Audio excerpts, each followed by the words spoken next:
તાપી જિલ્લાના સોનગઢ તાલુકામાં આવેલા ગોપાલપુરા ગામના રહીશો છેલ્લા ઘણા વર્ષોથી પીવાના પાણીની ગંભીર સમસ્યાનો સામનો કરી રહ્યા છે। ગ્રામજનોને આ વર્ષો જૂની હાલાકીમાંથી મુક્તિ મળે, ઘર ઘર સુધી શુદ્ધ પીવાનું પાણી મળી રહે તેવા ઉમદા આશયથી સરકાર દ્વારા લાખો રૂપિયાના ખર્ચે એક નવી પાણીની ઊંચી ટાંકી બનાવવામાં આવી છે, પરંતુ ભ્રષ્ટાચાર કે નબળા બાંધકામના કારણે આ ટાંકી લોકાર્પણ પહેલા જ માત્ર શોભાના ગાંઠિયા સમાન સાબિત થઈ રહી છે, જેને લઈને સમગ્ર પંથકમાં ભારે હોબાળો મચી ગયો છે।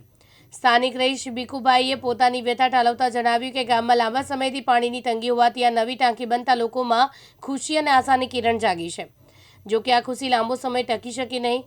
ટાંકી શરૂ કરવાના પ્રાથમિક પ્રયાસો દરમિયાન તેમાંથી મોટા પાયે પાણીનું લીકેજ શરૂ થઈ ગયું। આ પરિસ્થિતિ જોતા ગ્રામજનોને એવું લાગી રહ્યું કે લાખો રૂપિયાના યોજના સંપૂર્ણપણે નિષ્ફળ ગઈ છે।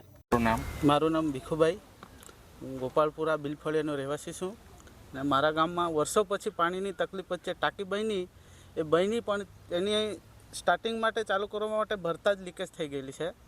અમારી એક આશાન વિશ્વાસ હતો કે આ ટાંકી સારી બનશે તો પાણી મળશે, પણ હવે અમને એવું લાગી રહ્યું છે કે અમારાથી બન્યું એ બી કંઈ કામનું નથી એવું લાગતું છે।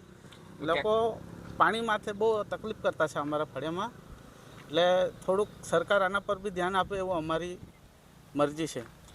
ટૂંકમાં આ ક્યાંક ને ક્યાંક આ યોજના નિષ્ફળ ગઈ છે એવું તમને લાગે છે? હા, લાગે છે, કેમ કે ટાંકી અડધી જ ભરેલી છે તો લીકેજ થાય તો ભરતાની હાથે પડી બી શકે છે।